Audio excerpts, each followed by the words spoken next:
My brothers and sisters of South Africa, today, June 16, 2026, marks exactly 50 years since the Soweto uprising.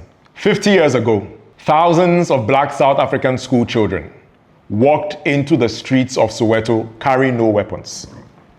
They carried only courage.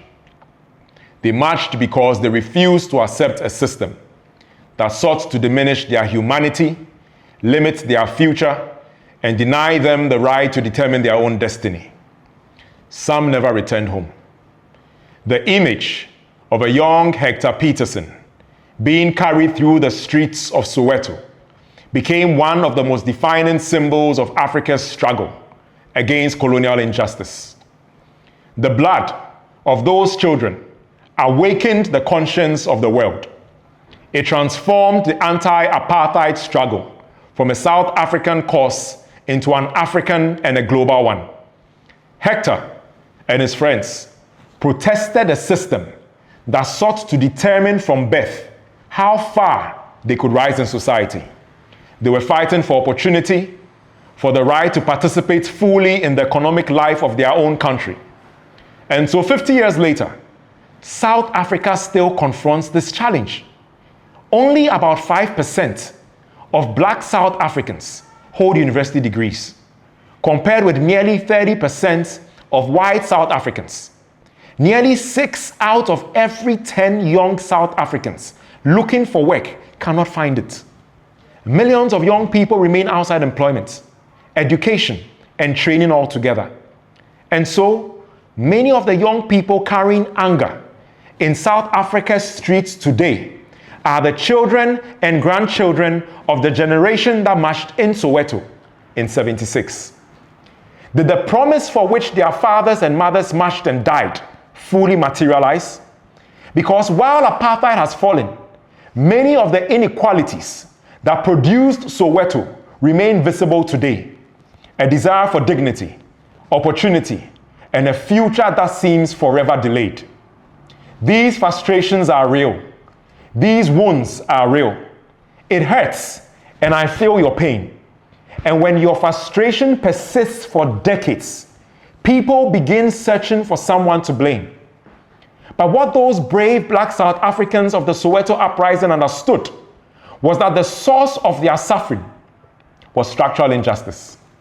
They understood that their struggle was against a system, not against other oppressed people, not against their neighbors, not against fellow Africans. And this is why I speak today. Because 50 years after the Soweto uprising, the greatest betrayal of those young revolutionary disruptors would be for their children and grandchildren to turn their anger upon other Africans who themselves are searching for dignity, opportunity, and survival. I speak to you as an African, and perhaps there has never been a more painful time to utter these words. Because somewhere tonight, in the streets of Johannesburg, Durban, Pretoria, and Soweto, an African is hiding from another African. Somewhere tonight, a Zimbabwean family living in South Africa is asking how they got tagged a foreigner in the home of Mandela. Somewhere tonight, a Nigerian mother is praying that her son living in South Africa survives the hatred of a people whose freedom her country once fought to protect. Because Africa remembers. Africa remembers when South Africa was not free. Africa remembers when young black South Africans crossed borders into neighboring African countries, carrying nothing but hope and revolutionary dreams. And Africa did not close the door. Immediately after the Soweto uprising, the Nigerian government created the Southern African Relief Fund to support the Southern African liberation struggle, especially South African students, refugees, and anti-apartheid movements. Nigerian students, workers, market women, and civil servants contributed over $10 million voluntarily through donations and deductions. The phrase Mandela tax later became popularly associated with these solidarity deductions and fundraising efforts. School children donated and marched in solidarity. In 1986, Nigeria also strongly backed Commonwealth sanctions against apartheid South Africa. During the late 1970s and 80s, Hundreds of South African exiles and students receive scholarships and educational support in Nigerian institutions. And perhaps this is what makes Nigeria's sacrifice for South Africa so morally extraordinary. Because while Nigerian workers were contributing to the Southern African Relief Fund, while students were donating, while market women were giving from their daily earnings, nearly 1 out of every 2 Nigerians at the time, between the 70s and the 80s, was living in poverty. At the time, a Nigerian father, uncertain whether he could afford medicine for his own child, still agreed for part of his salary to support South Africa's liberation. A market woman, struggling through inflation, that ate her real income, still contributed from her daily earnings so black South Africans she would never meet someday could truly be free. That was the spirit of Pan-Africanism, of brotherhood, of selflessness. But you, my South African brothers and sisters, have forgotten. Nigeria did not close the door. Ghanaian diplomacy carried South Africa's pain into international forums. Ghana under Jerry Rawlings supported Mandela with $1 million when Mandela visited Ghana in '92. Ghana did not close the door. In 1984, the OAU Liberation Committee, made up of 9 African countries, including Nigeria, Ethiopia, and DRC, headquartered in Tanzania, allocated $300,000 to the ANC and the PAC, and provided further material and logistical support, offices, camps, residences, guarded spaces, so that South Africa's freedom movement could survive. Tanzania opened its soil and allocated land in 7 locations as camps to train African National Congress and Pan-African Congress liberation fighters. In Morogoro, the exiled ANC established the Solomon Mahlangu Freedom College in 1978, giving education and vocational training to young South Africans who had fled after the Soweto uprising. Zambia did not close its door. Lusaka became the heartbeat of the ANC in exile. Oliver Tambo and the exiles operated from there, while apartheid South Africa retaliated with raids, destabilization, and pressure against Zambia for daring to stand with you. Mozambique, Angola, Zimbabwe, and Libya under Muammar Gaddafi openly backed Mandela and the ANC, when much of the world still branded them as terrorists. Algeria helped militarily train Mandela himself. All these African countries were under debt distress, food insecurity, unemployment, instability, and broken infrastructure, and yet Africa still gave. If Africa had chosen nationalism over Pan-Africanism at the time, if we had said Ghanaians first, Nigerians first, Tanzanians first, Zambians first, freedom for all of black South Africa may never have been realized or further delayed. So when Africans are persecuted in South Africa today, history does not merely weep, it asks, did we give from our limited resources 40, 50 years ago so we would one day be treated as strangers and hunted in South Africa? Every time an African is attacked for trying to earn a living wherever they find themselves on the continent, the vision of Nkrumah, Nyerere, Mandela, Azikwe, and the founders of the OAU is betrayed.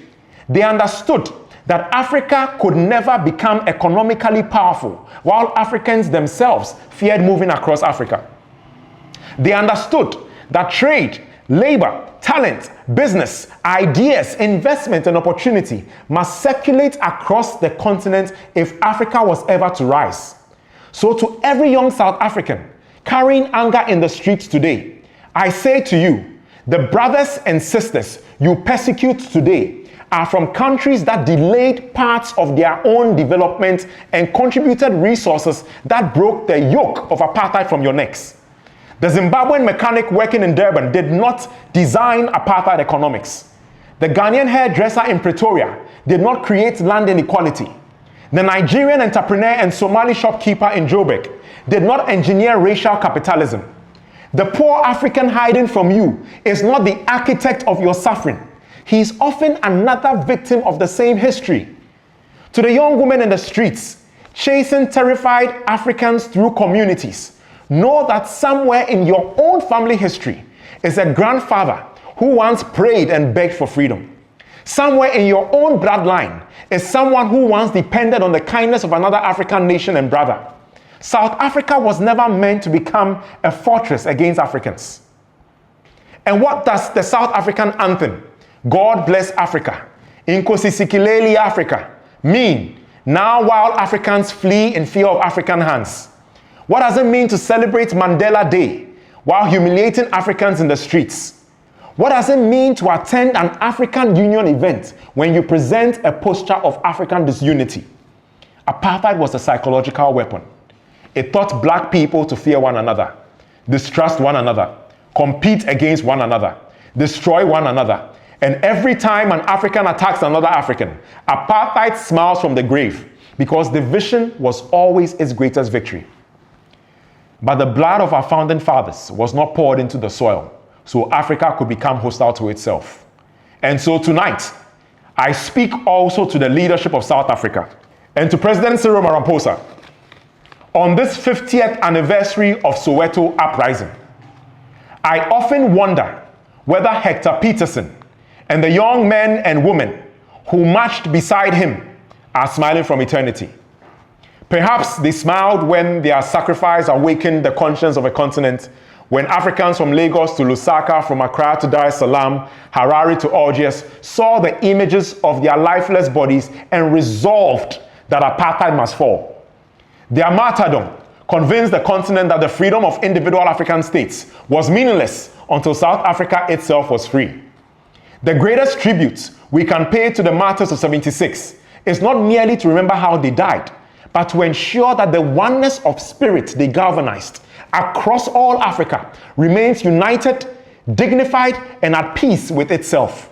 Mr. President, you stand today in the shadow of giants, the shadow of Mandela, the shadow of Oliver Tambo, the shadow of Walter Sisulu, the shadow of Steve Biko, the shadow of Mama Winnie. The spirit of Lumumba, Mutala, Nyerere, Samora, Gaddafi, Kawunda, Azikwe, and Nkrumah have been watching, expecting you to act decisively, not with words, but with action. We have suffered too much together as Africans to now become enemies of one another. Slavery, colonialism, and apartheid was not enough to destroy us. We must not now destroy ourselves. And so let South Africa remember herself again. If Ubuntu is to mean anything, then no African can become a stranger in Africa. Because if intimidation succeeds in driving Africans from African soil, then the enemies of African unity have achieved a victory that neither colonialism nor apartheid could fully accomplish. May 8th, 1996. Exactly 30 years ago, Thabo Mbeki stood before the world declaring, "I am an African." Remember what those words meant, and let those words become true again. Because whatever the difficulties, however improbable it may sound to the skeptics, Africa will prosper. And however wounded we may be today, nothing can stop us from becoming once again what our freedom fighters dreamed we could be. One Africa, one people, one destiny. Inkosi Sikeleli Africa. God bless Africa. Amala.